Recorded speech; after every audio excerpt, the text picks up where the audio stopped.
ಇನ್ನು ಕೊಡಗು ಜಿಲ್ಲೆಯಲ್ಲೂ ಕೂಡ ವರುಣನ ಆರ್ಭಟ ಮುಂದುವರೆದಿದೆ. ಭಾಗಮಂಡಲ ತ್ರಿವೇಣಿ ಸಂಗಮ ಮುಳುಗಡೆ ಆಗಿದೆ. ಮಡಿಕೇರಿಯ ಭಾಗಮಂಡಲ ತ್ರಿವೇಣಿ ಸಂಗಮದಲ್ಲಿ ಭಾರೀ ಪ್ರಮಾಣದಲ್ಲಿ ಮಳೆ ನೀರು ಬಂದು ಅಲ್ಲಿ ತ್ರಿವೇಣಿ ಸಂಗಮ ಮುಳುಗಡೆ ಆಗಿದೆ. ಸಂಗಮದ ಉದ್ಯಾನವನ ಸ್ನಾನಘಟ್ಟ ಮುಳುಗಡೆ ಆಗಿದೆ. ಇನ್ನು ಪಿಂಡ ಪ್ರಧಾನದ ಟಿಕೆಟ್ ಕೌಂಟರೇ ಜಲಾವೃತ ಆಗಿದೆ. ಕೇಶಮುಂಡನ ಕಟ್ಟಡ, ಪಾರ್ಕಿಂಗ್ ಸ್ಥಳ ಎಲ್ಲವೂ ಕೂಡ ಮಳೆ ನೀರಿನಿಂದ ಆವೃತ ಆಗಿದೆ. ಭಾಗಮಂಡಲ ದೇಗುಲಕ್ಕೂ ಕೂಡ ಮಳೆ ನೀರು ನುಗ್ಗಿದೆ. ದೇವಾಲಯದ ಆವರಣದಲ್ಲಿರುವಂತಹ ಅಂಗಡಿಗಳು ಕೂಡ ಜಲಾವೃತ ಆಗಿದೆ. ಅಂಗಡಿಗಳ ಸಾಮಗ್ರಿಗಳನ್ನ ಸ್ಥಳಾಂತರ ಮಾಡೋದಕ್ಕೆ ಸ್ಥಳೀಯರು, ಅಂಗಡಿಯ ಮಾಲೀಕರು ಹರಸಾಹಸ ಪಡ್ತಾ ಇದ್ದಾರೆ. ಅಲ್ಲಿನ ದೃಶ್ಯ ಯಾವ ರೀತಿಯಾಗಿ ಇದೆ ಅನ್ನೋದನ್ನು ನೀವು ಗಮನಿಸ್ತಾ ಇದ್ದೀರಿ. ಸಂಪೂರ್ಣ ಪ್ರದೇಶವೇ ನೀರಿನಿಂದ ಕಂಡು ಬರ್ತಾ ಇದೆ.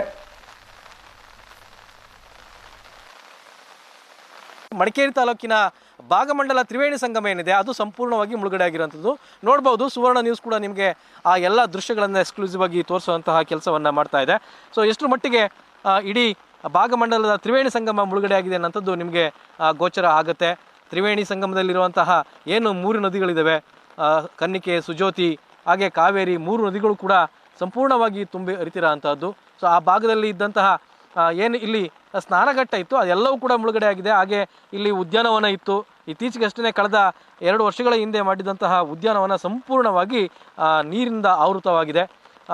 ಇಡೀ ಉದ್ಯಾನವನ ಏನಿದೆ, ಉದ್ಯಾನವನದಲ್ಲಿ ಸುಮಾರು 3 ರಿಂದ 4 ಅಡಿಯಷ್ಟು ನೀರು ಇರುವಂಥದ್ದು.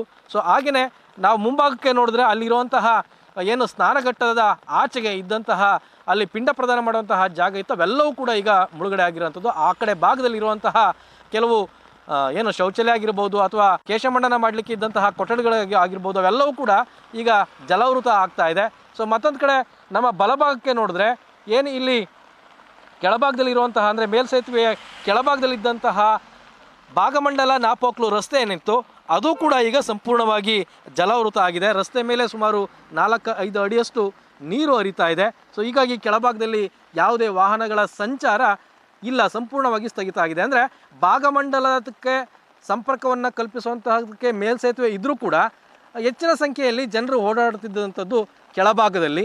ಸೊ ಹೀಗಾಗಿ ಆ ರಸ್ತೆ ಸಂಪೂರ್ಣವಾಗಿ ಸಂಚಾರ ಬಂದಾಗಿ ಹೋಗಿದೆ.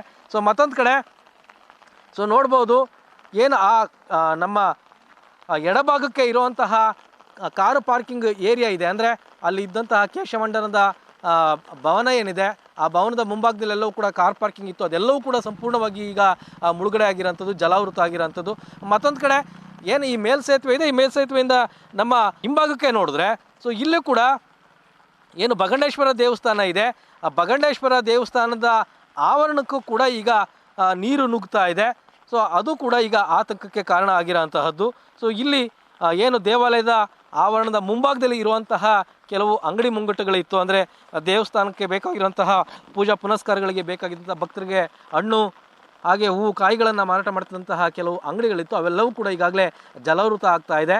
ಅಲ್ಲಿ ಅಂಗಡಿಗಳಲ್ಲಿದ್ದಂತಹ ಏನು ಕೆಲವು ಸಾಮಾನು ಸರಂಜಾನುಗಳಿತ್ತು ಅವೆಲ್ಲವನ್ನೂ ಕೂಡ ಈಗ ಅಲ್ಲಿಂದ ಸ್ಥಳಾಂತರವನ್ನು ಮಾಡಲಾಗ್ತಾ ಇದೆ. ಒಟ್ಟಿನಲ್ಲಿ ಮಳೆ ಅನ್ನೋಂಥದ್ದು ವಿಪರೀತವಾಗಿ ಸುರಿತಾ ಇದೆ. ಸೊ ನೋಡಿ ಇಲ್ಲಿ ನಮ್ಮ ಮುಂಭಾಗದಲ್ಲಿ ಕಾಣಿಸ್ತಿರುವಂತಹ ಇಡೀ ಗದ್ದೆಗಳೇನಿತ್ತು ಅವೆಲ್ಲವೂ ಕೂಡ ಸಂಪೂರ್ಣವಾಗಿ ಈಗ ಭರ್ತಿಯಾಗಿರೋಂಥದ್ದು. ಸೊ ಎಲ್ಲವೂ ಕೂಡ ಜಲಾವೃತ ಆಗಿರೋಂಥದ್ದು. ಅಂದರೆ ಏನು ಇಲ್ಲಿ ಹರಿಯುವಂತಹ ಸುಜೋತಿ ನದಿ ಇದೆ, ಆ ಸುಜೋತಿ ನದಿ ಉಕ್ಕಿ ಹರಿತಾ ಇದೆ.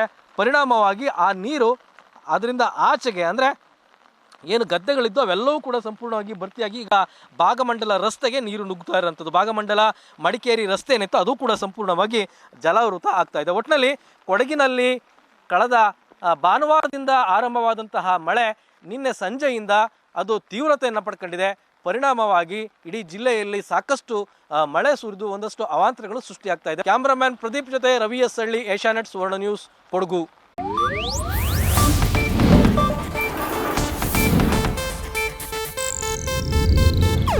ಇದು ಏಷ್ಯಾನೆಟ್ ನ್ಯೂಸ್ ನೆಟ್ವರ್ಕ್ ಪ್ರಸ್ತುತಿ.